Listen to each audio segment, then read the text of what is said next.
Hola, bona tarda, benvinguts a tothom.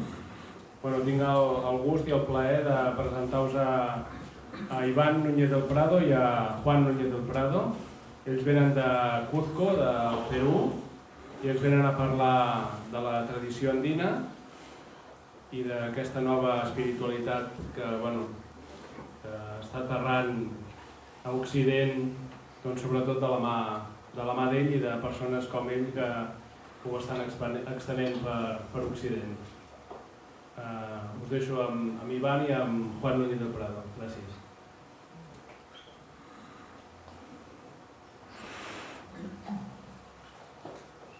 Buenas noches. Primero que nada, gracias por la oportunidad de conversar. Gracias a todos, en especial a ustedes, a la casa. Como ya dijo Ángel, venimos del Perú. Y como ustedes saben, la civilización del Perú es una de las 6 civilizaciones originarias, junto con, a este lado, Egipto, Babilonia, India, China, Centroamérica del otro lado y los Andes. Son las 6 y solo las 6 civilizaciones originarias. ¿Qué cosa quiere decir eso? Que esas civilizaciones surgieron por sí mismas del mundo primitivo. O sea, el mundo primitivo humano tiene mucho tiempo. Por lo menos tenemos como seres humanos completamente hechos cerca de 100.000 años sobre la Tierra, ¿no? Pero de esos 100.000 años que vivimos en tribus y bandas y demás, de ahí solo surgieron 6 civilizaciones originarias. Todas las demás son civilizaciones derivadas, es decir, de la síntesis de una con la otra o de la mezcla de una con la siguiente, empezaron a sucederse una serie de civilizaciones, incluyendo la nuestra, la occidental. Bien, entonces de las originarias, la civilización del Perú es una de las 6. Pero ahora, y desde hace 16 años, una serie de cosas interesantes están pasando ahorita en el Perú. Una de ellas es que desde hace 16 años se sabe que esta civilización es una de las 2 civilizaciones más antiguas de toda la Tierra. Hasta hace 16 años se pensaba que nosotros habíamos surgido a la civilización incluso después de Babilonia, después incluso de India, etc. Ahora resulta que no. Una antropólogo, arqueólogo que se llama Ruth Shadi, la pueden buscar en la internet, le prestó atención a unos restos de civilización de la costa central del Perú que se llaman Caral y encontró que Caral tiene más o menos de 5.300 a 5.500 años de antigüedad. Bueno, digamos que son 5.300, entonces resulta la segunda más antigua del planeta, porque la más antigua de todas, como saben ustedes, es la civilización sumeria del sur de Babilonia, que tiene 5.500 ya fechados. Pero hay un asunto. De todas esas 6 civilizaciones,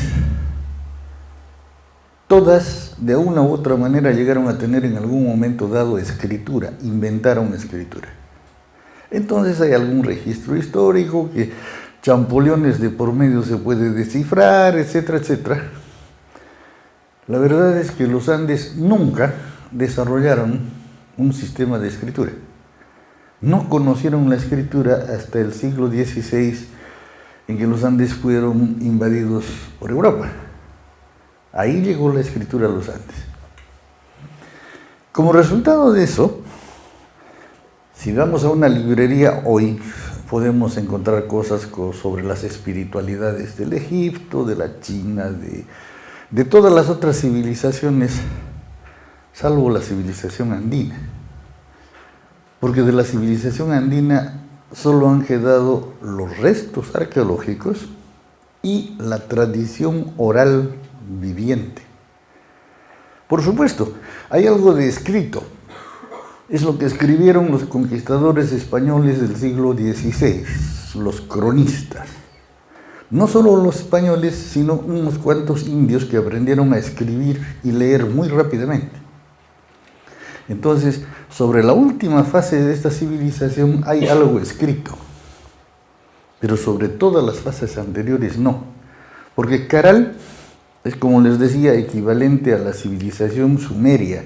Tiene ese nivel de desarrollo, tiene edificios monumentales semejantes, comparables, una simbología semejante aparece en Caral.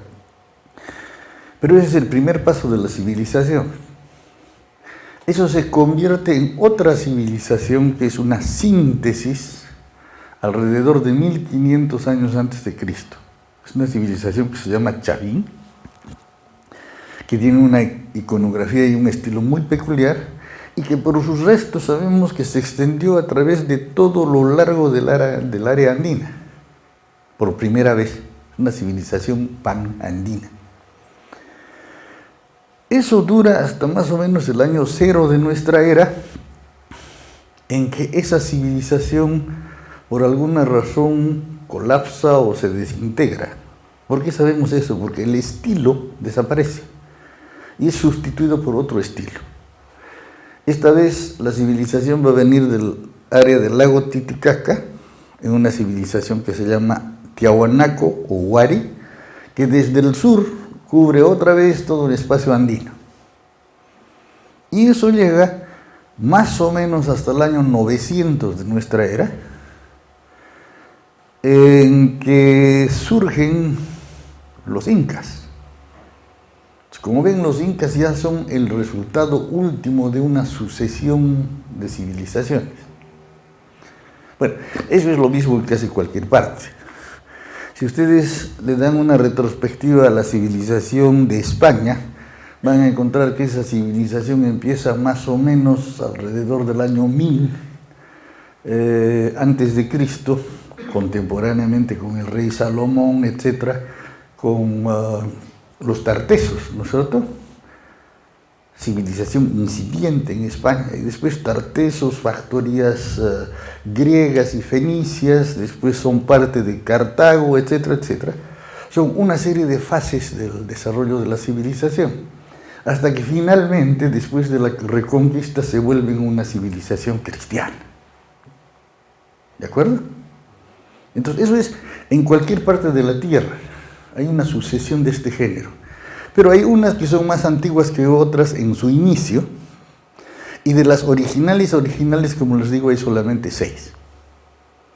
Y la única de esas 6 que no tiene escritura es la andina. Eso parece ser una desventaja, de tal manera que el prejuicio occidental de que no puede haber civilización sin escritura ha dificultado mucho tiempo el reconocimiento de lo andino como una civilización completa. Hasta el siglo XIX, unos teóricos europeos decían que era la fase superior de la barbarie o cosas por el estilo, ¿no? Ahora está completamente aceptado que llegó a ser alta civilización y que fue un tipo particular de alta civilización, que está inmediatamente antes que lo que llamamos la civilización contemporánea.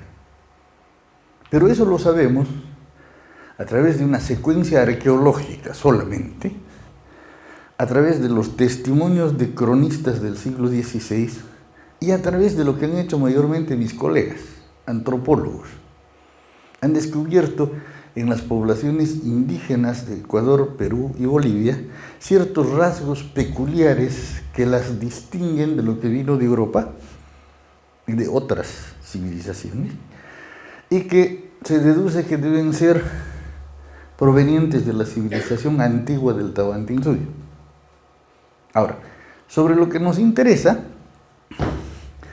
hasta 1968 se creía que los indios del Perú, descendientes de los imperios Inca, Tiahuanaco, etc., habían sido totalmente convertidos a la forma católica del cristianismo. Eso lo creía la Iglesia y eso lo creían también los académicos, los antropólogos, lo daban por sentado. El año 68 se hicieron 3 estudios antropológicos. Uno lo hizo el padre Manuel Marzal, un jesuita español. El otro lo hizo un colega mío peruano que se llama Juvenal Casaverde. Y simultáneamente yo estaba haciendo un estudio del mismo género.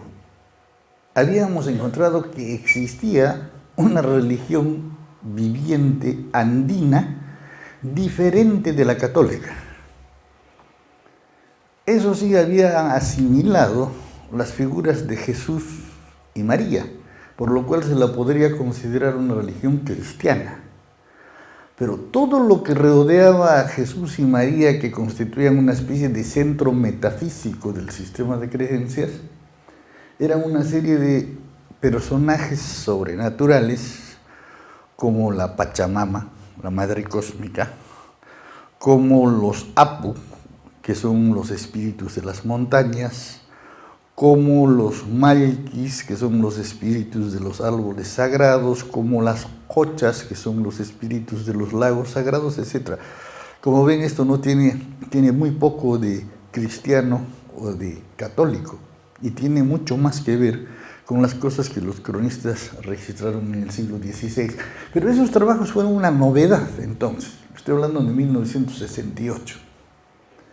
Y fueron publicados juntos en una revista, los 3 artículos que salieron sobre eso. Y es la primera vez que se estaba hablando de este sistema de creencias sobrenaturales propio de las poblaciones andinas y diferente a cualquier otra cosa que se conociera.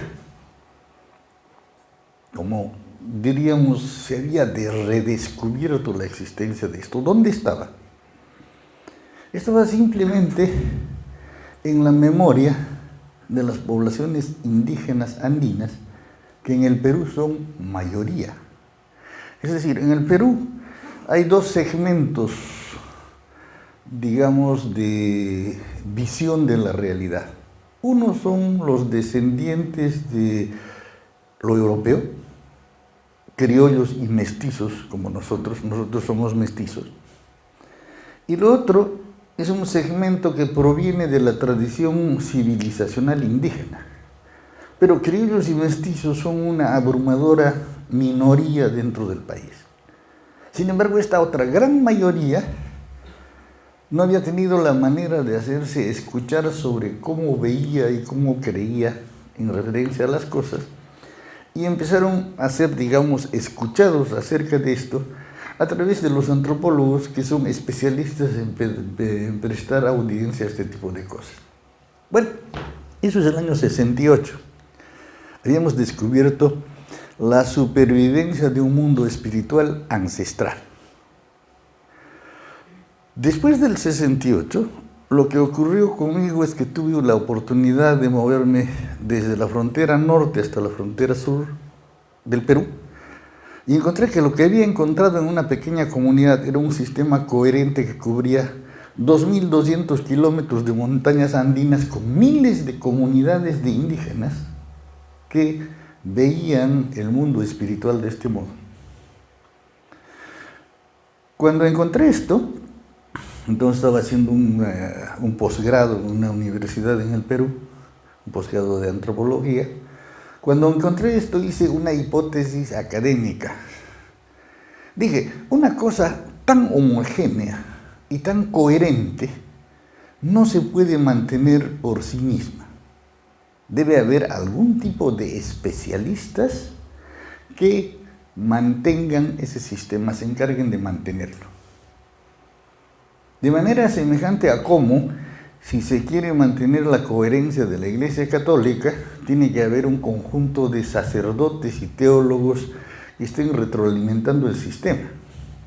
O la difusión de las creencias budistas en Occidente no se pueden explicar sin los lamas y los rinpochés que vienen y retroalimentan esa tradición y nos la transmiten. Pero entonces era una hipótesis, la existencia de especialistas espirituales en los Andes. Empecé una investigación académica y muy rápido me encontré que la hipótesis era cierta, había un montón de ellos que ejercían sus ministerios más o menos discretamente, no secretamente, pero discretamente, no estaban empeñados en hacer proselitismo, ni en hacerse propaganda, ni cosa por el estilo. En esa aproximación, que seguía siendo totalmente académica, descubrí que habían 4 niveles de estos maestros. Entonces, por supuesto, quise conocer a los de más alto nivel. Y es ahí que encontré a quien después fue mi maestro, don Benito Joriobán. No se diferenciaba en absolutamente nada de otros indígenas de su comunidad. Sin embargo, obtenía el 4º grado de la tradición y era poseedor de un conocimiento sumamente sofisticado, pero al mismo tiempo sumamente simple. ¿De qué? Del desarrollo de la persona humana o del desarrollo de la conciencia de la persona humana. Esto se lo puedo decir ahora, pero entonces no lo sabía. Una de las primeras tareas que me dio don Benito fue ir a un famoso santuario indígena que se llama el santuario de Coiriti, cerca de la Usangate, en Cusco, unas montañas que estuvieron hace un rato ahí. Y cuando debía salir a eso, sabía que eran las montañas, que era casi 4.000 metros de altitud, que había que caminar un trozo bastante largo, montaña arriba, y que era un clima duro y todo lo demás. Entonces me estaba preparando para esto. Iván, que tenía 7 años, preguntó qué estaba haciendo y le expliqué qué estaba haciendo. Y se le ocurrió que quería ir a acompañarme en esa peregrinación. No fue muy fácil que le dijera sí, pero mucho más fácil fue que su mamá aceptara que me lo iba a llevar a esta aventura. Pero al final se salió con la suya y se vino conmigo. Él tenía 7 años. Y nos fuimos a este santuario.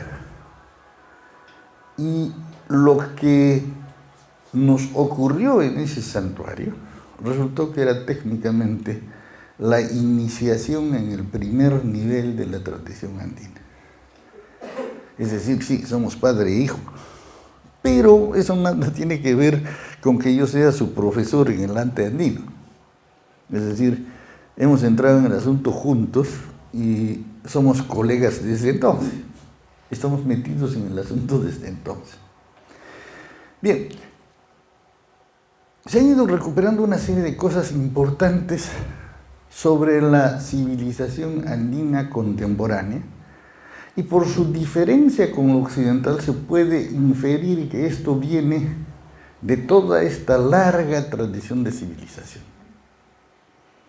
Uno de esos factores es lo que llamamos ahora el arte espiritual andino. En algún momento llamamos a los que sabían de este asunto sacerdotes andinos, pero después nos hemos dado cuenta de que no lo eran. Son maestros de un arte, como lo puede ser un maestro de artes marciales, o como puede ser un maestro de yoga.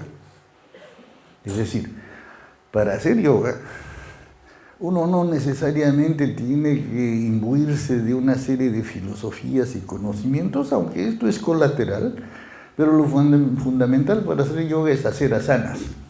Y haciendo asanas es que uno desarrolla el asunto.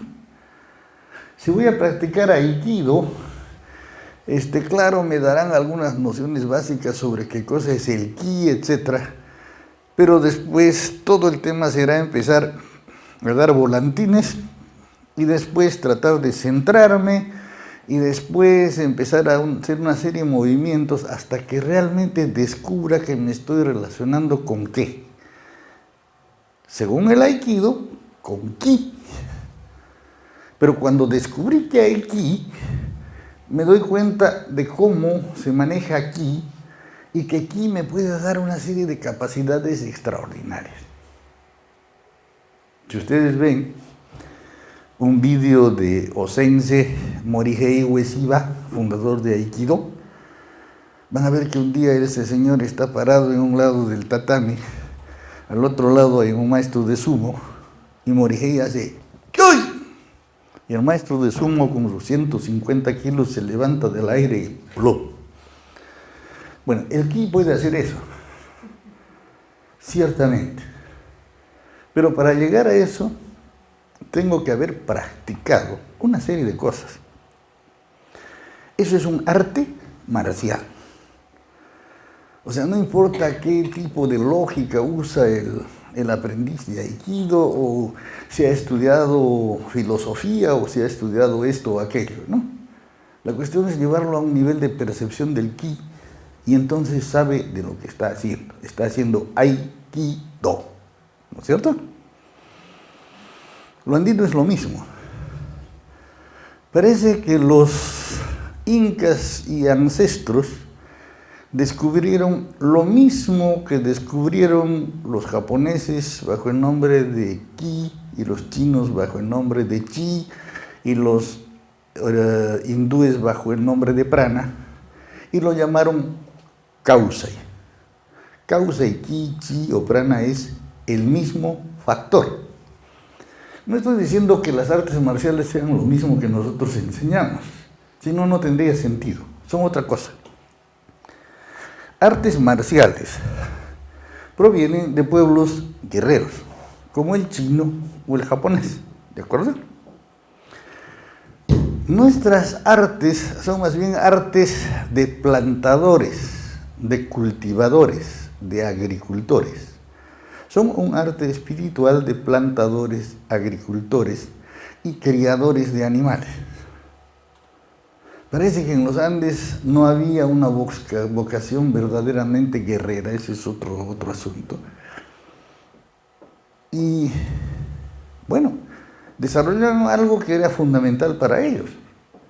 Para ellos fundamental era relacionarse de un modo productivo para conseguir abundancia en uno de los medios ambientes más duros de la Tierra. Y en algún momento se descubrieron con eso que llamaron Kausai, que es lo mismo que Ki, Chi, etc., descubierto por otras civilizaciones, y desarrollaron una forma de usarlo. ¿Para qué? Para vivir bien. Se llama Ayinkausai. Es decir, para poder alcanzar una vida de realización plena. ¿En qué? En lo que ustedes quieran. Es decir, cuando estoy diciendo en lo que ustedes quieran, estoy hablando exactamente de en lo que ustedes quieran. Porque hay un detalle. Hay tradiciones que están muy enfocadas en el orden moral. Y está bien, esa es su vocación, ¿de acuerdo? La tradición andina no es una tradición moralista, es una tradición muy pragmática. Y es una tradición vitalista. Es decir, sagrado y vivo para nosotros es equivalente. Vivo y sagrado, equivalente. Cuanto mejor vives, más sagrado eres. Y cuanto más sagrado eres, mejor vives. Ese es más o menos el espacio en que esto se juega, ¿no? Ahora, es muy eficiente en cuanto con una simplicidad extrema puede tener resultados muy concretos, muy percibibles. Por ejemplo, de ejercicios existen solamente 3 ejercicios básicos.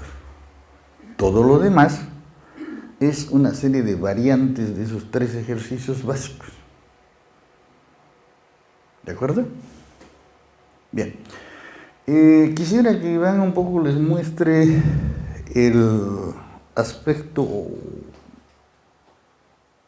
imaginario que se percibe cuando uno entra en uno de estos santuarios, o quiero decir, la experiencia que él tuvo acerca de esto, porque esto creo que les puede dar un contexto un poco diferente del contexto que les estoy dando yo. Bueno, Juan les había dicho que yo tenía 7 años. Naturalmente era entusiasta de todo lo que decía mi padre y naturalmente cuando había algo que hacer yo quería ir. Obviamente mi madre no estaba de acuerdo, pero después de una larga negociación acabamos preparando nuestro viaje. Y fuimos como toda la gente entonces, porque Coyolite es un santuario en las montañas del Perú, está muy alto. Toda la gente entonces se reunía en un punto de la ciudad, que era una plaza, y buscaba un transporte para llegar lo más cerca posible a este santuario. Nosotros hicimos lo mismo. Llegamos al final de la tarde a una plaza y ya había gente que se reunía ahí. Entonces, como las carreteras eran tan malas, no usábamos buses, sino camiones. Entonces, la gente subía en estos camiones, en el compartimiento de carga posterior, se juntaba y se acomodaba bien ahí y salía a hacer su viaje hasta el fin de la carretera. Nosotros hicimos lo mismo. Subimos y con otras posiblemente 40 personas compartimos el compartimiento de carga de un avión, de un camión que estaba descubierto en el techo abierto. Y una noche de luna llena comenzamos a viajar. Viajamos toda la noche bajo la luna. Y al llegar por la mañana, llegamos a un lugar muy alto, muy frío. Bajamos del camión y comenzamos la última parte de nuestro peregrinaje. Caminamos por un valle que bajaba de un glaciar y hicimos los últimos 8 kilómetros de camino a pie hasta llegar finalmente a una cruz. Una cruz desde la que se abría un pequeño valle muy alto en las montañas, en el que había una iglesia, una pequeña capilla más arriba y un glaciar, una montaña nevada detrás. La gente llegaba al santuario, hacía un pequeño ritual y una ofrenda en la cruz y luego iba a buscar un lugar en este valle en el que no hay nada más que una capilla y una iglesia. Y ustedes tienen que saber que 2 veces al año este santuario reúne más o menos 70.000 personas. Entonces todos van y acampan. Bueno, hicimos lo mismo. Fuimos a buscar un lugar entre las carpas, pusimos la nuestra y nos preparamos para seguir con los consejos de la tradición acerca del santuario. Para empezar, cuando la familia y los amigos saben en el Perú que vamos a ir a este santuario, inmediatamente nos piden que llevemos velas por ellos. Porque la ofrenda natural que se hace en el santuario es una ofrenda de velas en la iglesia. Y no necesariamente tiene que ser personal, uno puede llevar las velas de alguien más para ofrecerlas por él. Así que nosotros llegábamos al santuario con una cierta cantidad de velas de la familia y de los amigos, para los que nosotros íbamos a hacer la función de conector, porque cuando uno lleva la energía y después la energía regresa, es como estar llevando un cable al santuario, que es el foco desde donde toda la energía fluye y nutre el espacio. Eso hicimos. Llegamos y de nuestra carpa nos dirigimos a la iglesia. En la iglesia había cientos de personas, todas estaban en el proceso de ofrecer sus velas. Entonces tenían las velas encendidas en las manos mientras oraban, pero de una manera muy particular. Para mí la oración era una cosa familiar, había sido educado en un colegio católico, pero había algo diferente en ese lugar. La gente no estaba haciendo el mismo tipo de oración que se hacían en las iglesias que yo había visto. Estaban más bien teniendo una conversación muy personal con el Cristo de la imagen y discutían cosas. Y a veces inclusive se enojaban con él. Y como cuando uno se enoja, como un símbolo de enojo, algunos salían de la iglesia, le ponían el sombrero y salían muy enojados, porque le habían dicho, mira, que tú me dijiste que hiciera esto, esto y esto, y yo hice lo que me dijiste, y no conseguí lo que tú me prometiste. No ha salido como me dijiste, por lo tanto estoy enojado contigo. O había personas que le estaban contando sus problemas, estaban conversando, como nosotros conversamos en un café con un amigo. Eso era nuevo, nunca lo había visto de esa forma. Y esa es la forma en la que los andinos se relacionan con lo espiritual. Es una relación muy personal y muy cercana. Es más, cuando uno va a Coyoriti, es perfectamente normal tener una visión de Cristo. ¿Okay? Está en la roca pintada una imagen de Cristo, pero con el que habla la gente no es esa imagen, es el que está parado al lado. Y todos lo ven. Y le cuentan sus cosas. Naturalmente es más fácil contarle las cosas a uno que está vivo como están ustedes frente a mí. Y eso ya es normal, porque acá si alguno ve a Cristo, pues de pronto lo convertimos en santo, ¿verdad? ¿No? Le ponemos en un altar, pero porque es una cosa muy especial. Allá todo el mundo lo ve. Así que no tiene nada de especial, es normal. Después de ofrecer nuestras velas en el santuario y de hacer nuestras propias peticiones y de tener nuestra propia conversación con Cristo, salimos. Y fuimos a los alrededores de la iglesia donde la gente estaba de rodillas en el piso. Bueno, cuando nos acercamos un poco más, estaban jugando con pequeñas piedras. Y con estas pequeñas piedras estaban construyendo casas y negocios, estaban haciendo tratos entre ellos, se vendían barrios enteros de propiedades y se construían casas. Y bueno, eso era un juego muy bonito. Yo estaba acostumbrado a hacerlo con mis pequeños amigos entonces, pero todos estos eran adultos, gente vieja, como soy yo ahora, que estaban pidiendo deseos, estaban queriendo hacer negocios y que estaban queriendo hacer cosas. Los deseos que ellos habían expresado en la iglesia, primero, tenían que después ponerlos en juego para encontrar la energía justa para poder realizarlos. Era una forma de entrenamiento y una forma de expresión profunda de la energía de tus deseos. Y mucha gente cuando va a jugar lo que ha pedido se da cuenta de que no es lo que quiere. Entonces vuelve a empezar.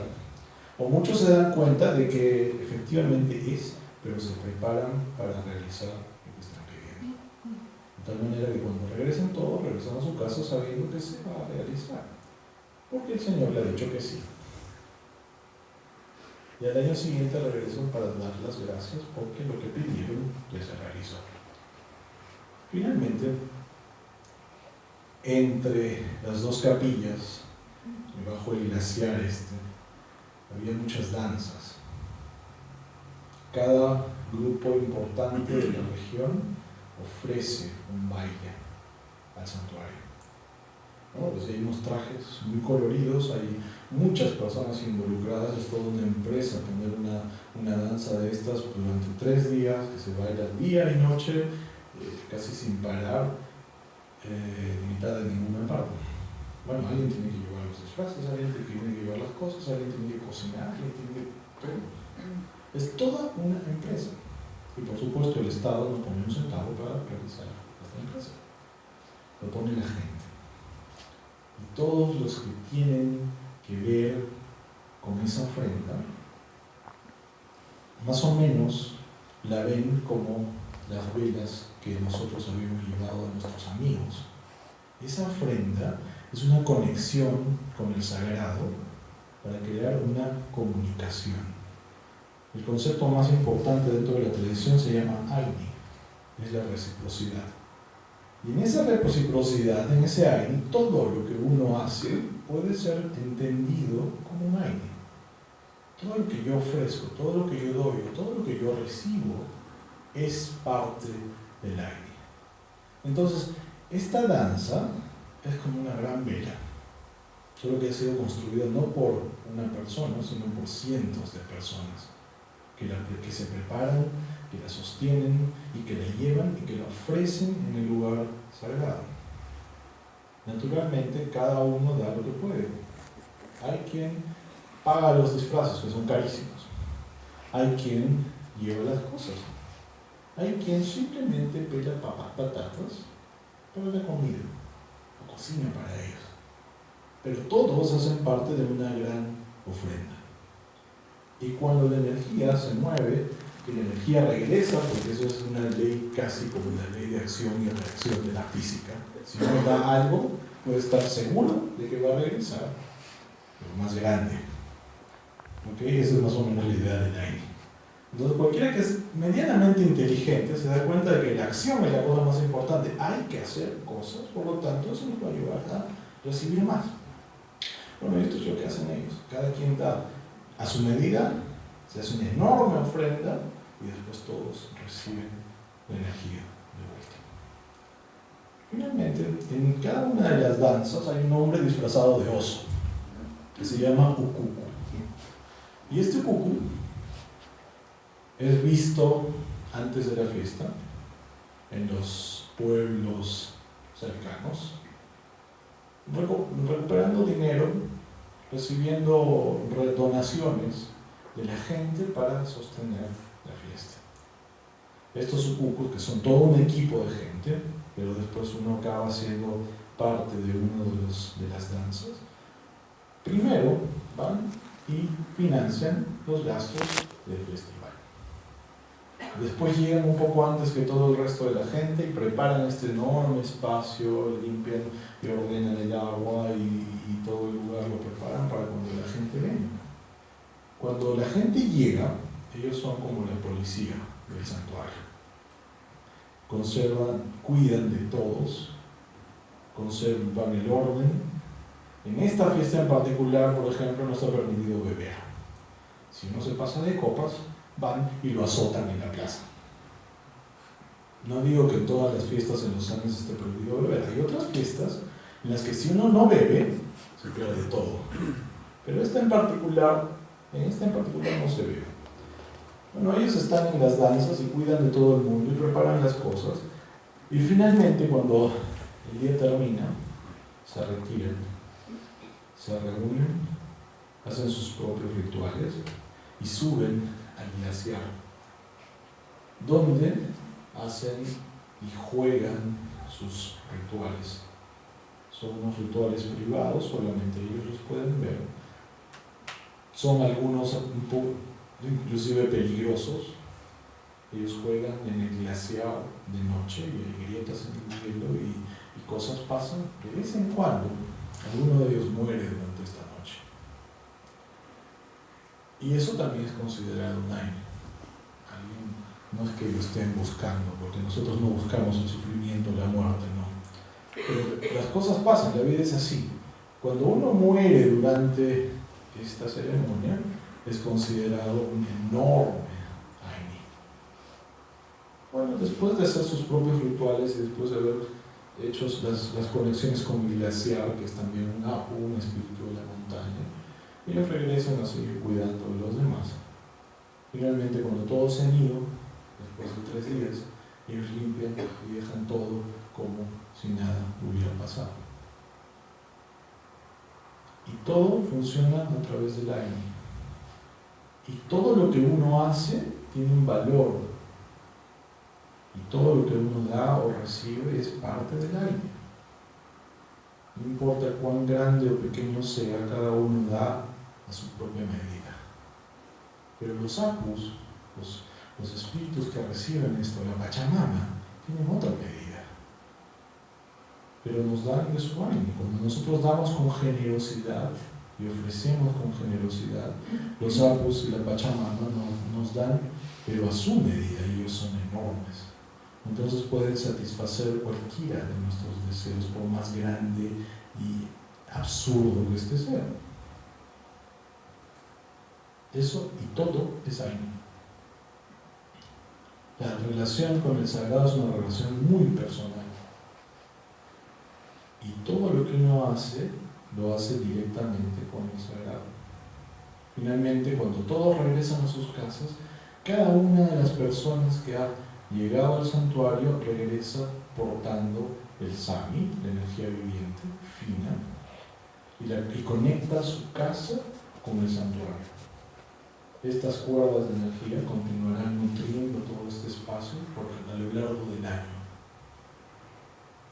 Y toda esta gente vivirá protegida por el Apu y por Cristo durante todo este tiempo. Y estarán conectados con el sagrado de manera casi física, porque para nosotros tiene un nombre. Una de estas cuerdas se llama Seke, y es como un cable, que cuando yo sé que está allí, yo sé que aprieto el interruptor y la luz se enciende. Como todos estos saben que hay seques que los conectan con el lugar más sagrado del espacio en el que viven, saben que cuando lo necesiten, basta apretar el interruptor y la energía justa llega porque están todos conectados. Ese es más o menos el espíritu de la tradición andina. Y es más o menos como nosotros vivimos la tradición. Naturalmente, y eso es lo que me pasó a mí, cualquiera que caiga, aunque sea por accidente en ese lugar, va a ser transformado profundamente. Porque no creo que alguien pueda estar expuesto a tal tipo y tal calidad de energía y no sufra una transformación profunda. A mí me cambió totalmente la vida. Desde entonces nunca más volví a funcionar de la misma forma, naturalmente. Y es lo que me trae aquí frente a ustedes, 32 años más tarde.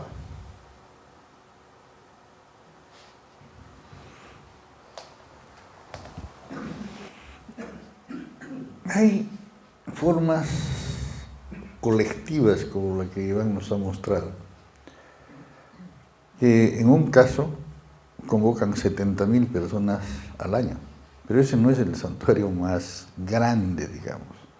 Es un sistema de 12 santuarios que están entre el Ecuador, Perú y Bolivia, que funcionan de esta manera, con su propio estilo, su propio colorido, su propio sabor. Pero son 12. Este es uno de los medianos, digamos. El mayor de ellos congrega 500.000 personas al año. Cada uno de nosotros de alguna manera ha hecho algún tipo de práctica colectiva. Y cuando se hace una práctica colectiva de cualquier género, uno sabe que la energía se amplifica. ¿De acuerdo? Entonces, por ejemplo, en los seminarios que hacemos tenemos 25 personas haciendo un paquete de energía, ¿no? Y todo el mundo se da cuenta que su carácter propio se ha amplificado. Si realmente uno va con un mínimo de apertura a uno de esos 12 santuarios, entonces termina creyéndose la profecía andina. ¿Qué cosa dice la profecía andina? Dice que estamos al filo de una edad de oro y que en esa edad de oro vamos a recibir una nueva iniciación o una secuencia de nuevas iniciaciones. Lo que Iván les ha dicho es el primer contacto, eso se llama, es parte de la iniciación en el primer nivel. Esa primera percepción de que eso está ahí, de acuerdo con las características que él nos ha detallado. Pero hay una serie de secuencias que van llevándolo a uno a un segundo grado, a un tercer grado y a un cuarto grado de iniciación. ¿Cómo se pueden caracterizar esos diferentes grados?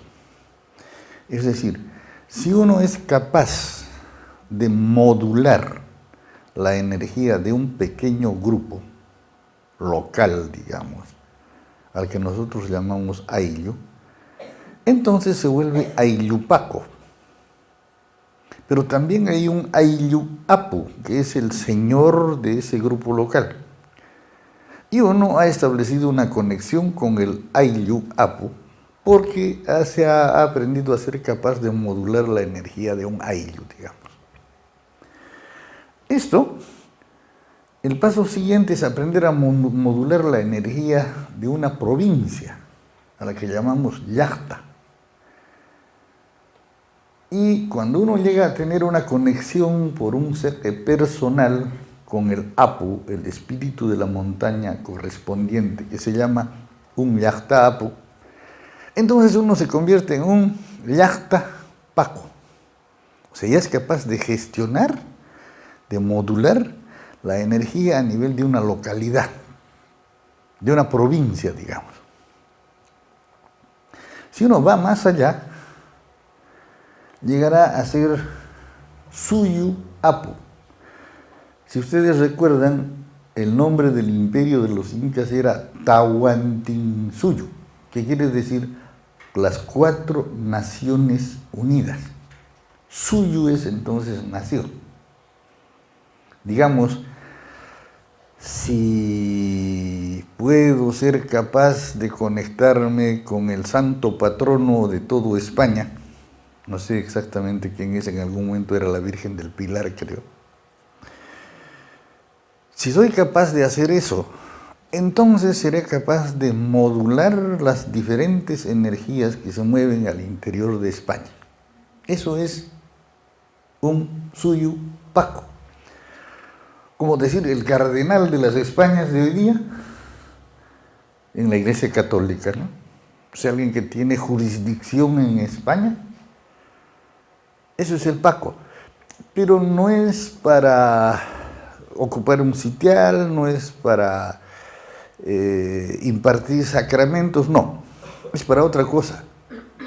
Es para ayudar a la gente a gestionar su energía en armonía, a ponerla en armonía con la naturaleza, que al mismo tiempo es sobrenaturaleza porque es sagrada, y con sus congéneres. Preguntémonos si esto sirve o no sirve. ¿Han ustedes escuchado de Woodstock, el festival ese famoso de los años 60, con el rock y paz y amor y todo aquello, ¿no? Sí, fue muy lindo. Pero el lugar quedó devastado. Durante meses dio trabajo a la baja policía norteamericana porque simplemente quedó devastado. Devastado de toda la suciedad que quedó ahí. En los Andes esto pasa en 2 de diferentes lugares, una vez al año. Y por una serie de mecanismos de consenso, el lugar estaba limpio al principio y queda limpio al final. ¿Se dan cuenta de lo que es eso como gestión de la energía? Eso significa que ha habido una armonía total que produce una acción colectiva en la que no hay cargos oficiales, no hay presupuesto del Estado, no hay designación por elecciones, no. Cada uno pone lo que buenamente puede, lo mejor que puede al tema. Y no es tampoco una cosa desinteresada de que el amor incondicional y etcétera, esas cosas que echamos ahora que están de moda. No, no es así. Es un interés concreto. Yo me quiero comprar un camión para ser un transportista, me voy a Coyoriti, llevo mi vela para pedir el camión y después juego 3 días al juego del camionero. Y de repente el taitacha que se aparece al lado de la efigie se me presenta y me dice, sí, este año tienes tu camión. Una economía basada en esto. Yo hice un estudio sobre un pueblo que se llama San Jerónimo, cerca de Cusco, que de repente empezó a tener un éxito fenomenal en el transporte. Llegó a montar 2 flotas de transporte interurbano.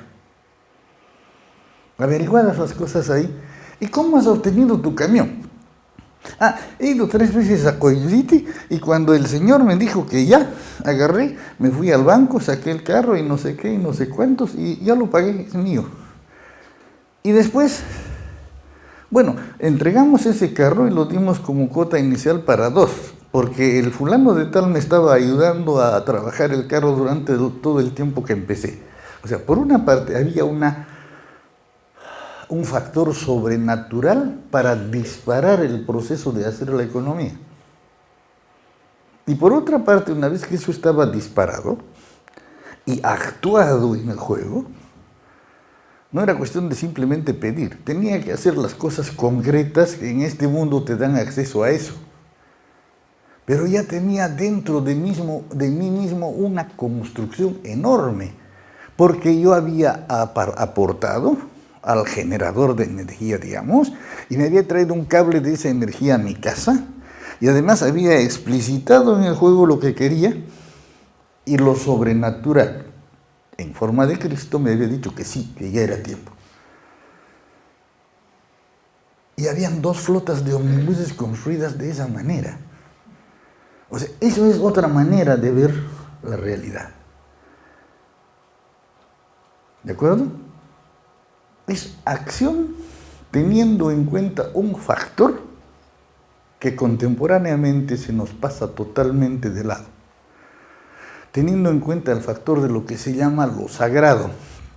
Felizmente, estamos recopilando técnicas de reconectarnos con lo sagrado de otras tradiciones, porque nosotros ya nos habíamos olvidado de hacer eso. ¿De acuerdo? No estoy diciendo que esta sea la única manera, no estoy diciendo que sea la mejor, es una y que trabaja desde un punto de vista totalmente pragmático, no es moralista, no es dogmática, es decir, no tienes que creer ninguna cosa, tienes que abrirte, chocarte y probar. Y después de eso, como que te conectas y te funciona la primera vez. Bueno, la siguiente vez que estás con carencias, digamos, o con problemas, te vuelves a reconectar, porque ya sabes que funcionaba. O también no, porque a lo mejor no te funciona, no estás condicionado de tal manera que esta tradición no es para ti. Fantástico. Pero no digo que es la única, por ejemplo, hay una que se parece como un espejo a esta tradición. Es una tradición que se llama el yoga integral de Sri Aurobindo. ¿Lo han escuchado ustedes? Bueno, se parece como un espejo a esta tradición. No solo desde su estructura, sino hasta algunos ejercicios básicos.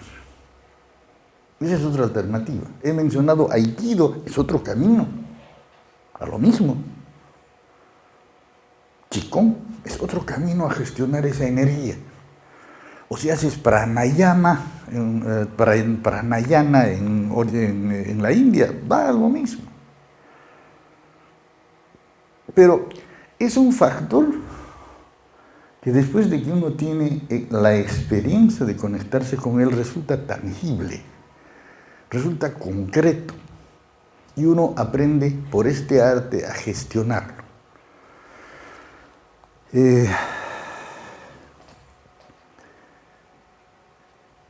Creo que es... ¿Perdón? Bueno, este es el contexto. Primero, no es una cosa inventada hoy. Esto es importante. Hay cosas que solo el tiempo le dan a una tradición. Es decir, una tradición espiritual cualquiera es el resultado de una larguísima experiencia de prueba y error. Y a través del tiempo nos vamos quedando con los aciertos y vamos sacando los errores. Eso pasa en toda tradición. En todas, incluida la tradición católica, según tenemos la posibilidad de ver. Si no, piensen ustedes en la Iglesia católica, apostólica y romana, antes del Concilio Vaticano II y después del Concilio Vaticano II. O sea, también en esa tradición hay una capacidad correctiva. Y eso lo pueden ver ustedes en un montón de otras tradiciones que siempre están progresando sobre la base de eliminación de cosas que realmente no funcionan o funcionan a medias y el afinamiento de las cosas que sí funcionan. Así mejora todo. Pero en especial en las tradiciones espirituales, las que vienen de muy lejos llegan a una finura muy peculiar, a una claridad muy peculiar. Son, digamos, confiables. ¿En qué consiste la visión de esta tradición? Ya lo sugerí más o menos. Pacha es una palabra que significa cosmos. Entonces todos vivimos en el Kausai Pacha, es decir, en el cosmos viviente. Porque según la visión de los maestros andinos, toda la realidad está construida a partir de energía viviente. Es decir, esa pared es solamente una forma de energía viviente. El micrófono es otra forma de energía viviente. El proyector es otra forma de energía viviente. Yo soy una forma de energía viviente. El sol, la luna, las estrellas, los árboles, el mar son formas de energía viviente. Pero según la tradición, cualquier forma de energía viviente da lugar a cualquiera de los factores del cosmos. Cualquier factor del cosmos está construido de energía viviente. Y si está construido de energía viviente, irradia energía viviente. Si realmente lo piensan, eso quiere decir que yo estoy totalmente sumergido en energía viviente. Esa es una de las postulaciones de lo andino que es muy peculiar. No habla de una escasez de causa, habla de una superabundancia de causa. Y como es superabundante, todos y cada uno pueden tener acceso a lo que quieran de eso, sin límites. Y como eso produce vida, todos y cada uno de nosotros podemos tener acceso a una vida abundante. Solo digo una vida abundante, porque los términos de esa vida abundante tienen que ustedes definirlos desde vuestra propia unicidad. Por ejemplo, a mí se me puede ocurrir que lo máximo de la existencia es comprarme un Ferrari Testarossa, ¿verdad? Ahí está la felicidad y el día que me monte en eso, ese es el paraíso terrenal para mí. Pero eso hace sentido para mí. Para otro, puede ser llegar a ser un santo.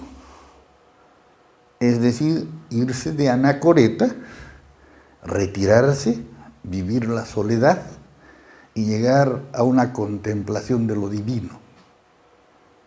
O sea, si al santo le doy el Ferrari, bueno, no tiene sentido. Y si a mí me ponen en una cueva a meditar, tampoco tiene sentido para mí. ¿De acuerdo? Lo que llamamos satisfacción y lo que llamamos después, más lejos, felicidad, es una cosa muy personal. Porque según la tradición, cada uno de nosotros es absolutamente único. O sea, ¿qué cosa es lo que voy a conseguir del arte andino? Bueno, eso que quieres, eso es. No lo que yo quiera. ¿De acuerdo? Lo que tú quieres. Sí, pero se me ocurre que para mí la felicidad es construirme un imperio económico. Ah, toma, hijo mío, imperio económico a ti también es permitido. Si quieres eso. Por supuesto, con todas sus consecuencias. O sea, lo que pides se te da con todas sus consecuencias. Ojo con lo que quieres. Ojo con tus deseos. Pero no está mal ni bien, ni se va a hacer un juicio sobre el asunto. ¿De acuerdo? La unicidad es la otra cosa. Pero la unicidad en este caso va asociada con algo que revela lo que diríamos la absoluta justicia de lo divino, de lo sagrado. Y a eso le llamamos la semilla de Inca. Según esta tradición, todos y cada uno de los seres humanos aterrizamos en este planeta con una semilla de Inca dentro. Inca era nuestro emperador en el siglo XVI. Inca ahora significa un sexto nivel de conciencia. Sexto nivel de conciencia en esta escala es el iluminado. Dice entonces que todos y cada uno de ustedes, y yo también, he aterrizado acá con mi semilla. Cuando me dicen, tienes una semilla de Inca dentro, me están diciendo, dentro de ti tienes el potencial de ser un ser humano iluminado en una sola vida. Si quieres. ¿De acuerdo? Pero eso ya está dentro. ¿Cómo se hace? Usando la metáfora de una semilla, si ustedes tienen una semilla, le ponen una gota de agua. Y lo que hace primero la semilla es rompe su cáscara desde adentro. Si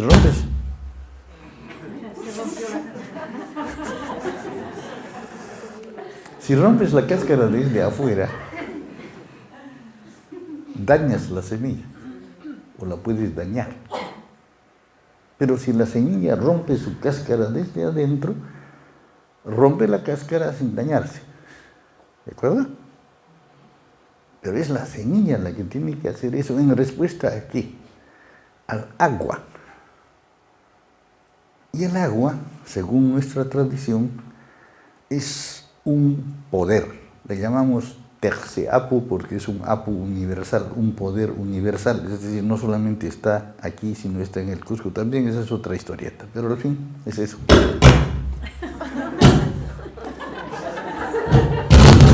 Muchas semillas. ¿Qué pasó? ¿Qué pasó? ¿Ah? Bueno.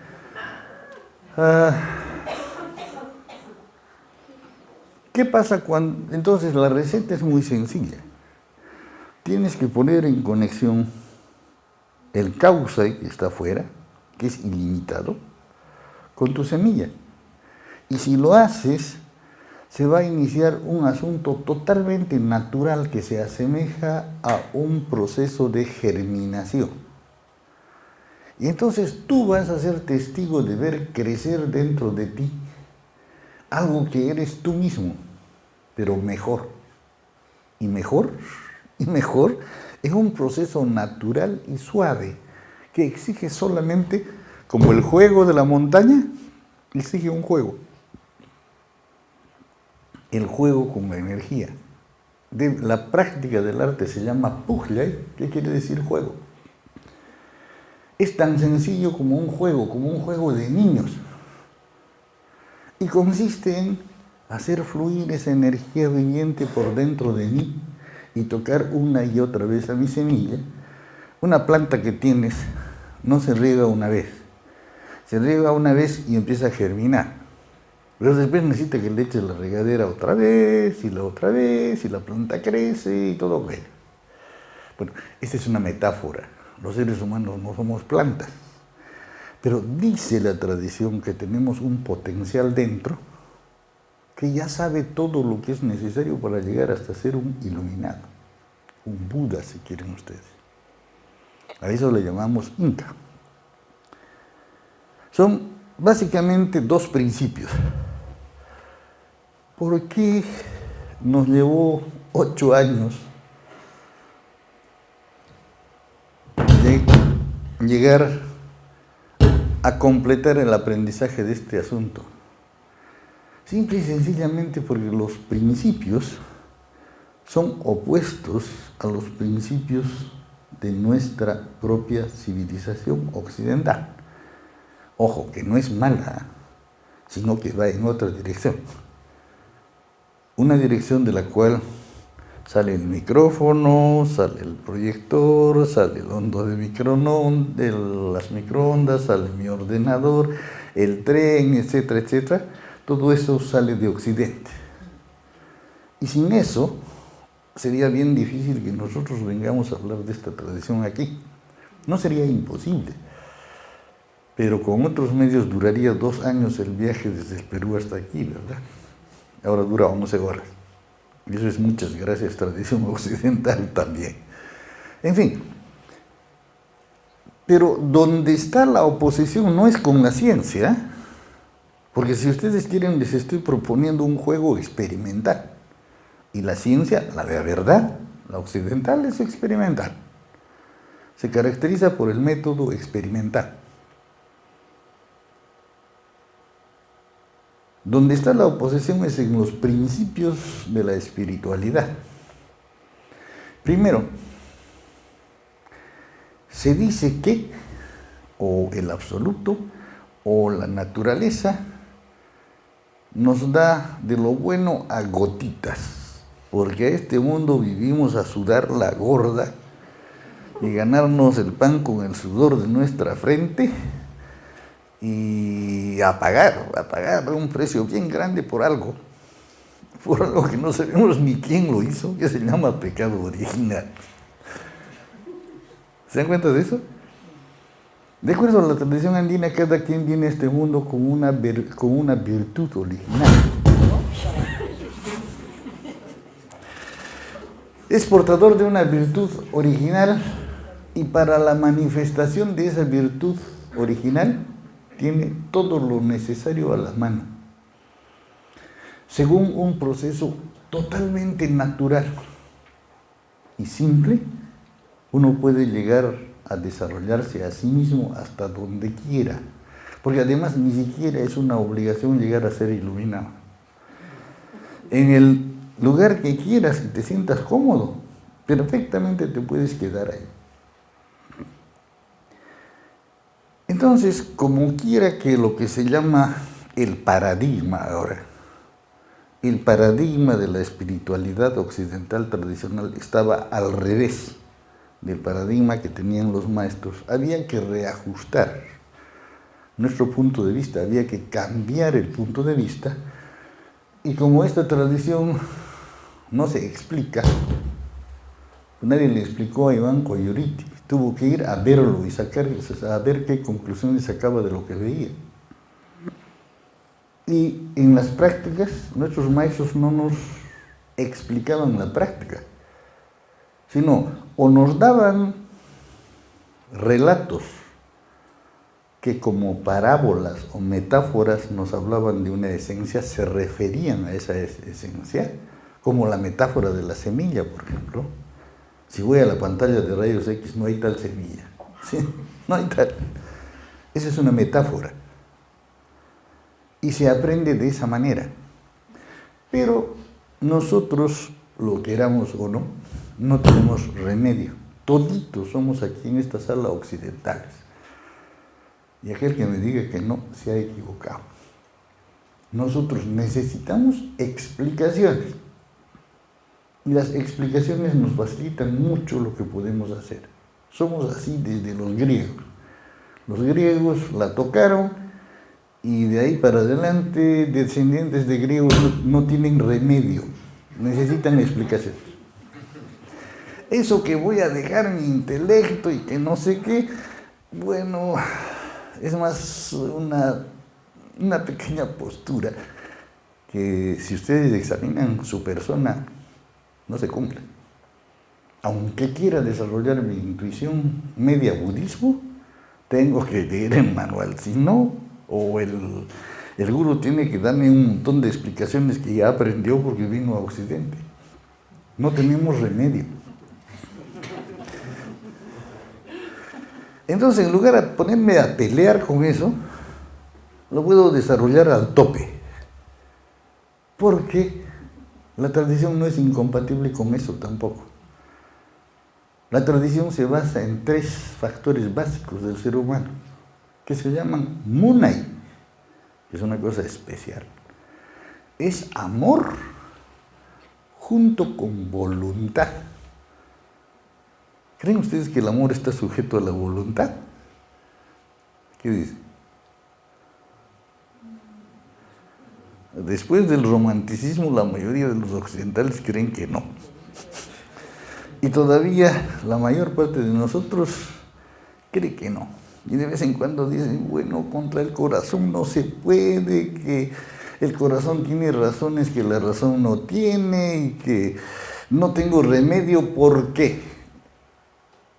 Parece que el amor fuera una cosa que estuviera fuera de nosotros y que nos gobierna.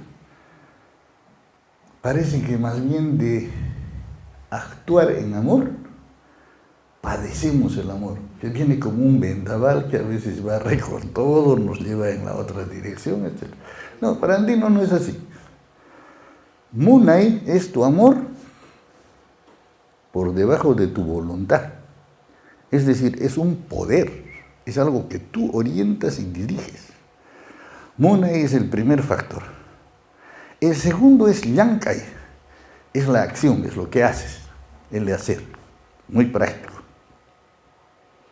O sea, no sé si crees que vas a recibir el ómnibus o no, pero vas a Joyeriti y juegas 3 días que eres dueño de un ómnibus y la puerta se abre. Hacer.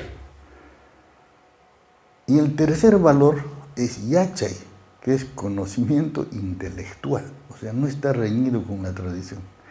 Está en el lugar más abajo, en Occidente es al revés, pero está ahí.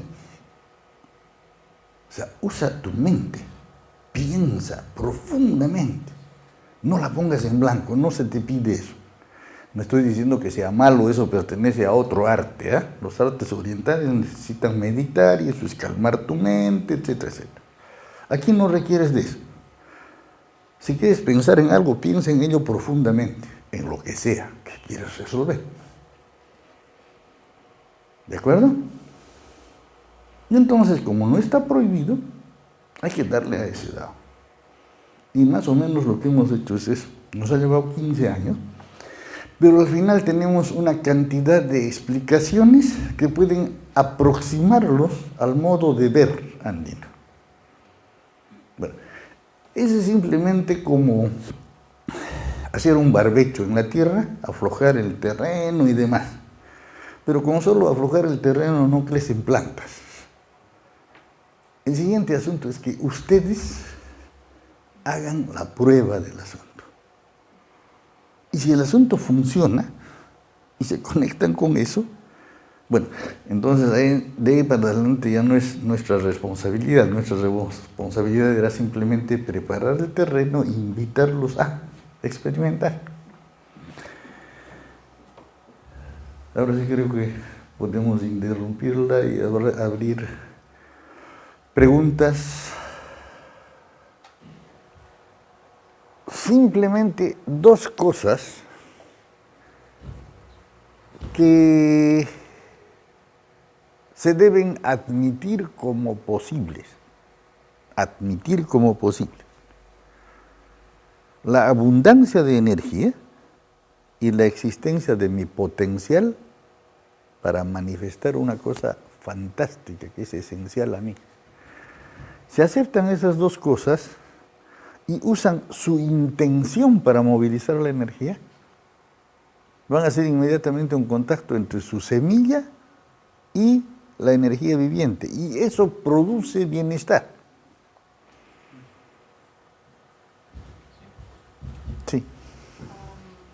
Ese transportar la energía de una persona a otra, ¿le puede dar un fruto a otra persona? ¿Esto es así?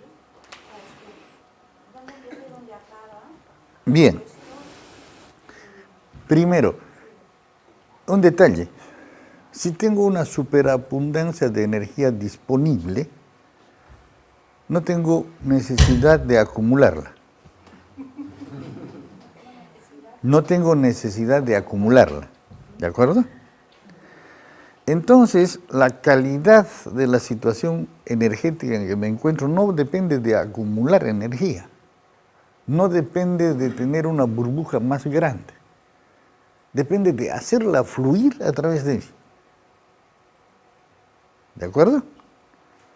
Bueno, eso es una dirección, ¿no? El hacerla fluir es una dirección, pero si tú...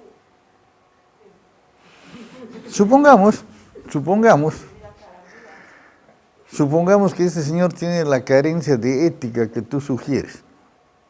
Entonces, como yo me he puesto en sus manos, me quiere quitar mi energía. Desde el punto de vista de otras tradiciones que definen la energía como una cosa muy limitada, claro, hay un problema.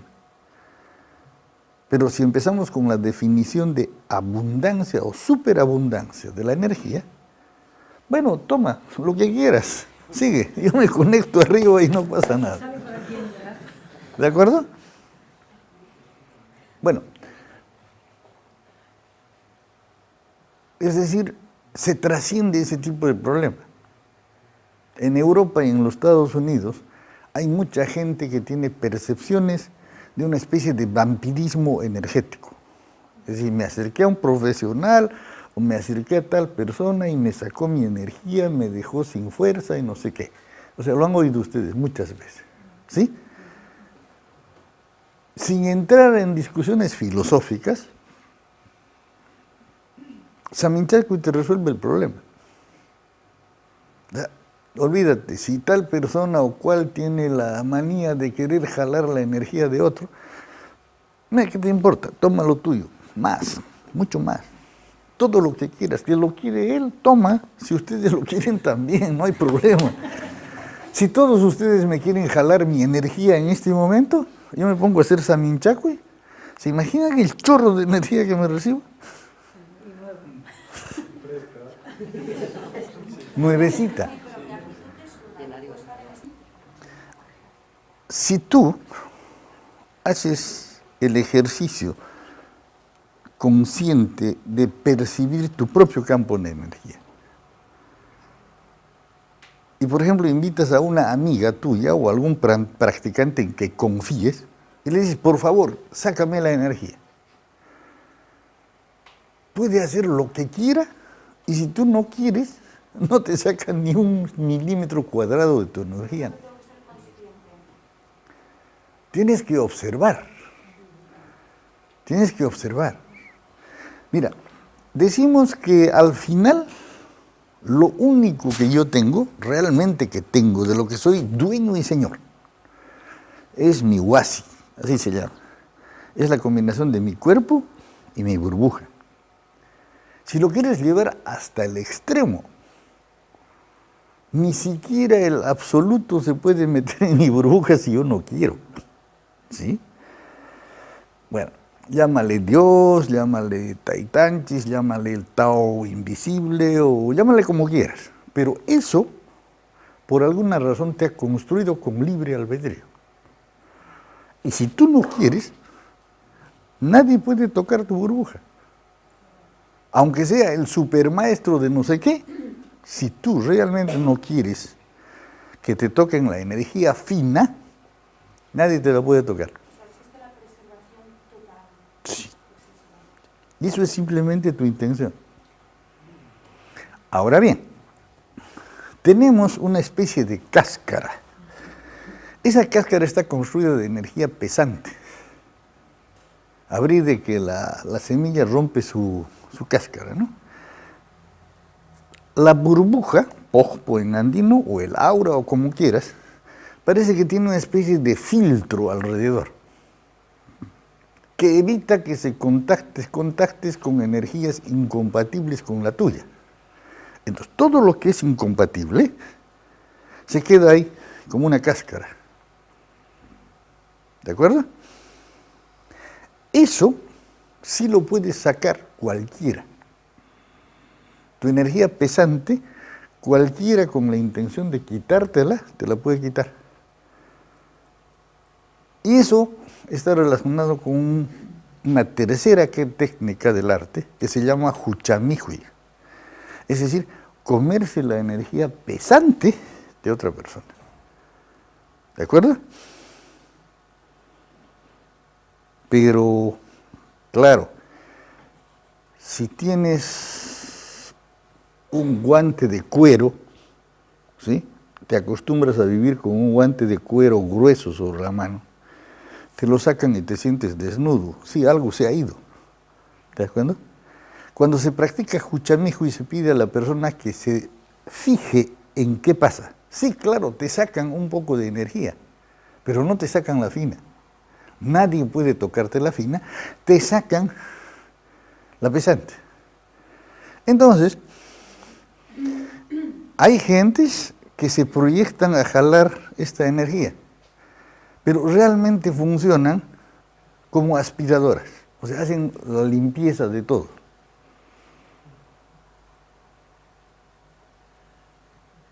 ¿Con qué objetivo? ¿Ah? Sacar la cáscara de esta energía densa. ¿Qué dices? ¿Cuál es el objetivo de estas personas? Para Es sacar esa- generalmente la gente que tiene esta visión del mundo, es gente que está muy poco desarrollada, La gente que quiere sacar. que no tiene un buen contacto con la energía. Entonces piensan que es más fácil robarle la energía a alguien para usarla. Lamentablemente lo único que hacen es recuperar lo más pesado de la gente. Y naturalmente son personas de muy bajo desarrollo, son básicas. Y están llenas de lo que nosotros llamamos puchas, son pesantes. Hay gente así. Lo gente. Aquí esta energía iba de todo, lo bueno y lo malo.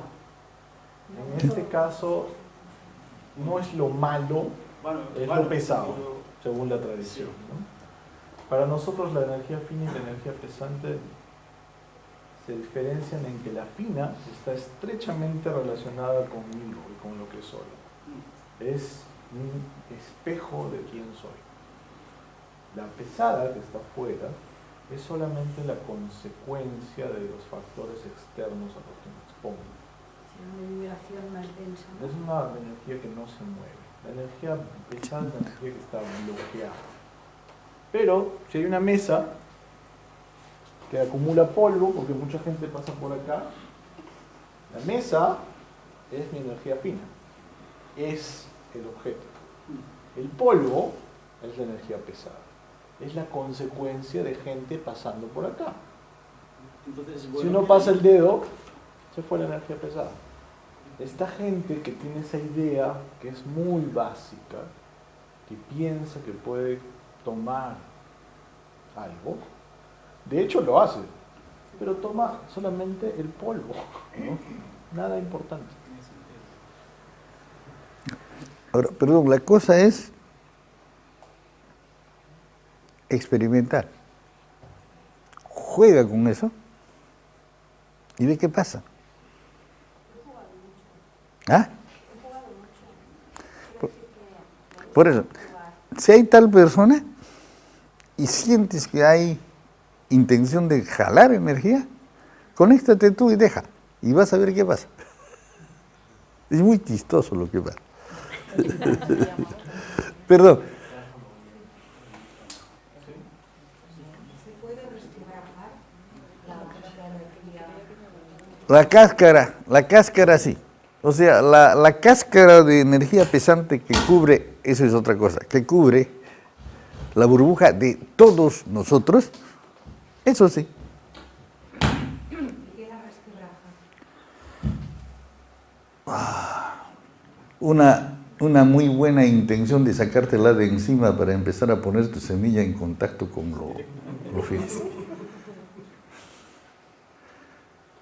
Sí, Cuando usted habla de la semilla, se señala aquí. ahí. La maceta está en el corazón. No en el corazón. Un ratito. Ser racionalista es un impedimento, según nosotros. ¿De acuerdo? Mire, ser un sentimental es una desventaja. Tener sentimientos es una ventaja, pero ser un sentimental es una desventaja. Es como ser un racionalista, es un extremo del asunto. O sea, no todo puede ser reducido a sentimientos. Hay otra parte de nuestro ser que está basado en conocimientos o conceptos, ¿sí? No todo a su vez puede ser reducido a sentimientos. Necesitamos también de lo otro. Pero si exagero, si guío mi vida solamente por sentimientos, me vuelvo un sentimental y estoy frito. Pero si voy al otro lado y solamente tengo una cabeza cúbica, que si no entra 2 por 2, 4 no entra, ¿de acuerdo? También estoy frito, estoy incompleto. ¿De acuerdo? Es decir, esto no es el centro de mi ser. El corazón no. Es yo mismo, que está aquí más abajo. ¿De acuerdo? Bueno, tenemos también una serie de centros que más o menos se ubican anatómicamente en lugares parecidos a los de los chakras, pero no son chakras porque los usamos de una manera diferente, etc. Y este es un centro, se llama Songo. Este es otro centro, se llama Kunga. Este se llama Cosco. Este se llama Mujo, semilla. Y este es realmente el centro. Inmediatamente debajo del esternón es la ubicación que le da la tradición. Sí. Si nosotros tenemos el contacto directo con la energía divina, ¿qué necesidad tenemos de tener un maestro, por ejemplo? Simplemente para que te enseñen los trucos de hacer la conexión más fácil. ¿Ah? ¿Atajos? Bueno, si yo no les digo, tienen una semilla que en sí se puede explicar como una virtud original. Estoy seguro que nadie les ha dicho eso antes. Nadie les ha dicho eso antes. ¿De acuerdo? Porque ya no importa si ustedes creen y van a misa o no creen y no van a misa, la totalidad de la sociedad occidental está construida sobre la idea de pecado original. ¿Sí? ¿Y qué dice el pecado original? Lo contrario del injamujo. Dice que a este planeta ha llegado fallado. Muy malo para la autoestima. Autoestima hay una escasez terrible en Occidente. Y es resultado de la idea de pecado original. ¿De acuerdo? Entonces, me tomo la palabra de hablarte de la semilla de Inca, porque no te va a llevar a otra realidad, pero te puede cambiar tu perspectiva. Por ejemplo, tu perspectiva, estás viendo ahí las bellas plantas, el cascajo blanco, la pantalla. Si te das vuelta, ves otra cosa. Pero la sala es una única realidad. Pero la puedes ver en esta perspectiva y en la otra. Me parece que cada tradición espiritual es el mismo cosmos visto desde otra perspectiva. Cuando llego a esto, me parece que el absoluto es muy astuto. Se da cuenta de lo egoístas que éramos, porque somos totalmente egoístas, eso es cierto. Por eso es que el capitalismo ha triunfado en el mundo, porque se basa en la realidad de que todos somos egoístas. ¿De acuerdo? Entonces, eso ha decidido darle a cada gran tradición un pedazo del rompecabezas. Entonces, tengo lo andino, pero no voy a creer que tengo ya la totalidad, ¿no? O sea, me conviene meterme un poquito en budismo tibetano y ahí me puedo ganar algo más. ¿De acuerdo? Esa es la idea. Ahora, dentro de esto, la civilización humana se basa en la capacidad que tenemos de comunicar nuestra experiencia de uno a otro. ¿De acuerdo? Si yo no comunico lo que aprendí, probablemente la oportunidad de ustedes de meterse en esto sea un poquito limitada. Sí, alguien se puede aficionar por los incas sin irse a investigar a Perú otra vez. ¿De acuerdo? Pero van a tener que gastarse por lo menos 8 años si quieren destilar el asunto. ¿Está bien? Sí, por supuesto, pueden hacerlo, claro que sí. Pero creo que lo que les podemos dar les ahorra un poquito del viaje hasta allá. Como que ir a ver al Dalai Lama me ahorra un montón de trabajo en comprender cómo funciona la meditación. Inevitablemente, somos criaturas cuyo máximo don es el aprender. Podemos aprender todo. ¿Y de quién tenemos que aprender? Del que ha gastado parte de su vida en aprender y perfeccionar. O sea, si quiero aprender física, trataré de ir a Cambridge y escuchar de Stephen Hawking. Trataré de hacer clases con él, porque ese señor es el top en el asunto, ¿verdad? Y si leen ustedes la historia ilustrada del tiempo, ese señor les va a dar un regalo impresionante. Le va a dar lo más fino de la cosmovisión occidental de hoy día. Entonces vas a saber que tu universo no es infinito, que se origina hace 15.000 millones de años y que sigue creciendo. Cosa que los antiguos no sabían, ni los griegos, ni los fenicios, ni... Eso de que los antiguos sabían todas las cosas, no me parece cierto. Lo que me parece cierto es que la continuidad de una tradición nos va dando conocimiento cada vez más perfeccionado, cualquiera, occidental incluida, ¿no? Y eso. ¿Y quién es un maestro? El que alguna vez se ha dedicado a ser un buen alumno. Es decir, esto que les estoy contando y la práctica que acaban de hacer, sabe Dios el resultado de cuánta experiencia acumulada es, ¿no?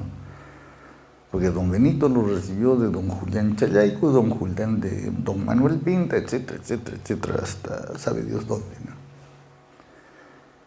Pero no voy a ser tan arrogante de decir que esa es la única verdad. Qué fastidio, ¿no?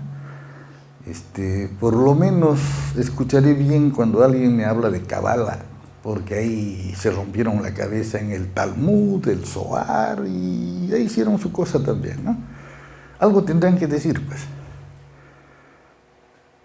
Ahora, creo que vivimos una de las épocas más maravillosas de la historia de la humanidad. En mi ciudad, yo puedo haber aprendido de mis maestros andinos y puedo haber recibido la visita de un Rinpoche tibetano y haber recibido una iniciación y haber aprendido a meditar también. Y después puedo haber compartido con un compinche jesuita que me ha enseñado la filosofía de Teilhard de Chardin y que además ha compartido conmigo uno de los únicos yogas occidentales, los ejercicios espirituales de San Ignacio de Loyola. Y bueno, no estoy diciendo que esto sea único de los Andes. No sé si se han fijado ustedes en dos personajes españoles del siglo XVI, Ignacio de Loyola y la Teresa de Ávila. ¿Sí? Si se fijan y juntan los dos, hay un programa de un arte espiritual tan sofisticado como el que yo le estoy presentando. Y aquí en casa. Bueno, y si voy a aprender del gurú no sé cuántos, ¿por qué no le puedo pedir a un buen jesuita que me dé unos ejercicios? Me va a llevar un mes. Es como tomarse un curso de yoga. Pero voy a un poco mirar lo que tengo en casa, ¿no? Dicho sea de paso, no he hecho todavía los ejercicios espirituales de San Ignacio. Simplemente, indirectamente he descubierto el poder de eso, pero eso es otra cosa.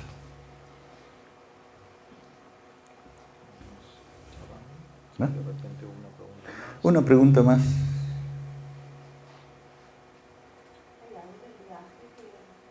¿Perdón? ¿Algo del viaje que realizan ustedes? Bueno, Porque varias personas que han estado con ustedes y la experiencia positiva.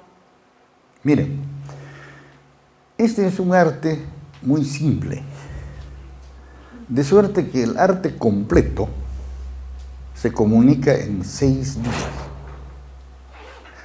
Son 3 seminarios de 2 días y lo toman del principio al fin, si quieren los toman de corrido, o si quieren toman el lado derecho en un momento, el lado del medio en otro y el lado izquierdo en el otro, y en 6 días han cubierto todo el templo. Más de eso no hay. ¿De acuerdo? Es decir, no se preocupen, no es que les vamos a dar la primera grada y después en la segunda van a tener que gastar 500.000 días, no. En 6 días tienen todo el paquete de herramientas para jugar. Eso es lo que nuestros maestros nos enseñaron dentro de la casa. Es lo que aprendimos en la casa de don Benito, en la casa de don Melchor, en la casa de don Andrés Espinosa. ¿De acuerdo? Son para hacerlo así, en un local como este. Pero hay otra parte que es una especie de geodesia espiritual. Es este trabajo, pero con lugares de poder. ¿De acuerdo? Y no estoy diciendo con lugares de poder andinos, con lugares de poder. Por ejemplo, aquí hemos aplicado el arte andino a la mezquita de Córdoba y a la Alhambra, ¿de acuerdo? Esa es otra cosa de lo andino, es totalmente abierto. En cualquier lugar de poder reconoce la sacralidad. Entonces, el viaje que hacemos se llama Hatun Karpay. Estos 3 seminarios se llaman Karpay, iniciación. El Hatun Karpay es hacer exactamente lo mismo, pero en lugares de poder andino. Esa es una excursión al Perú que dura 12 días y tiene cierto costo. ¿De acuerdo? Más o menos razonable, pero no es tampoco muy módico. Tiene un costo.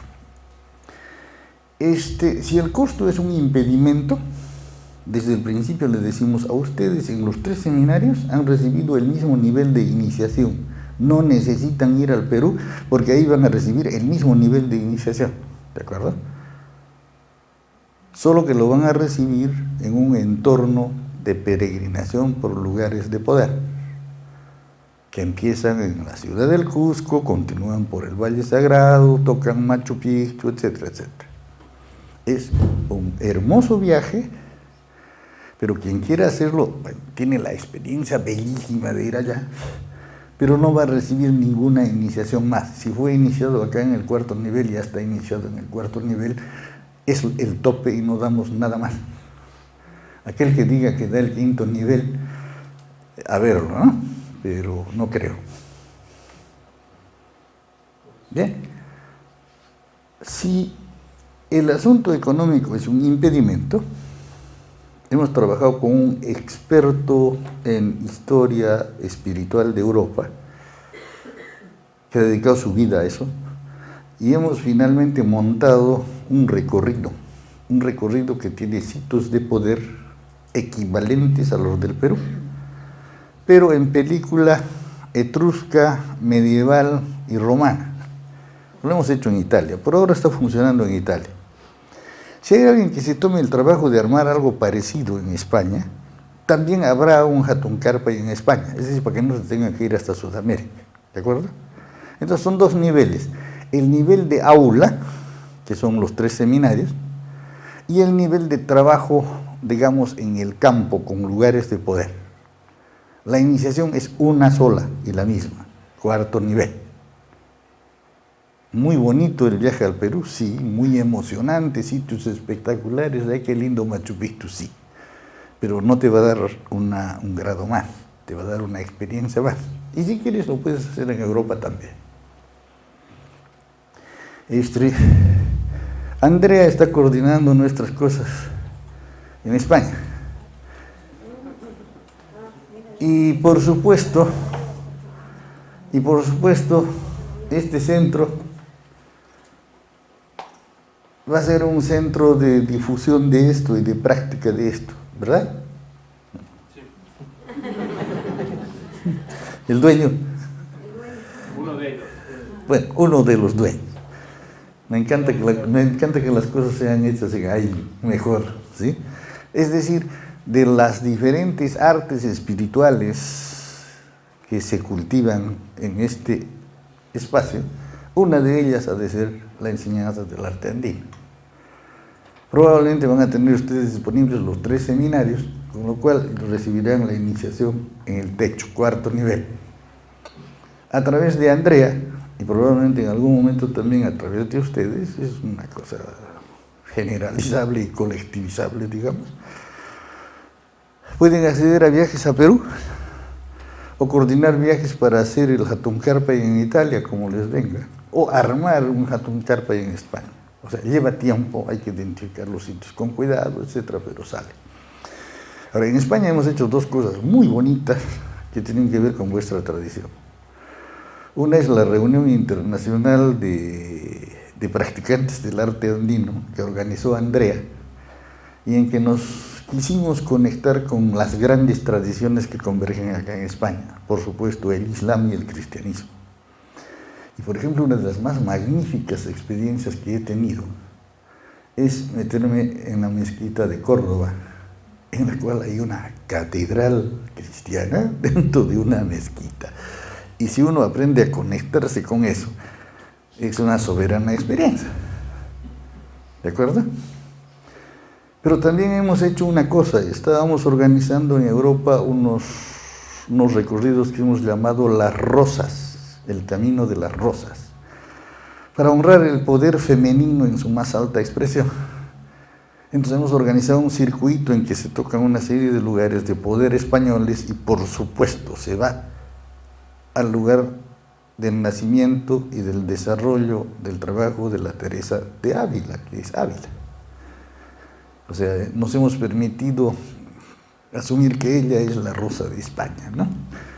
En Francia hay una otra y hicimos un recorrido allá también, etcétera, etcétera. Hacemos ese tipo de cosas.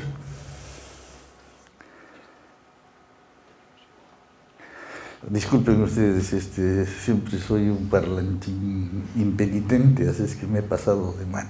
Gracias. Sí, última. ¿Trabaja también con las plantas medicinales? No, eso es otro arte. Es el arte del hamper, el curandero, el herbolario. Yo trabajo con energía. Dicho sea de paso, no trabajo con ningún tipo de psicotrópicos. No trabajo ni con ayahuasca, no trabajamos ni con ayahuasca ni con San Pedro. No quiero decir que eso no sea parte de la tradición andina, pero es parte de la tradición andina norte, en San Pedro, el área que está en la costa norte del Perú, y es otra forma de trabajar. Y el tema de ayahuasca es un tema de selva. Yo no he tomado ni ayahuasca ni San Pedro. Considero que con lo que tengo me va bien. No estoy diciendo que esté mal, pero por lo menos ayahuasca puede ser una experiencia brutal, ¿no? Exponerlo a uno de frente con una fenomenología que puede ser demasiado fuerte, ¿no? Pero esos son mis reparos. Es tan válido como lo que yo hago, pero debe ser hecho por quien sabe hacerlo, yo no sé.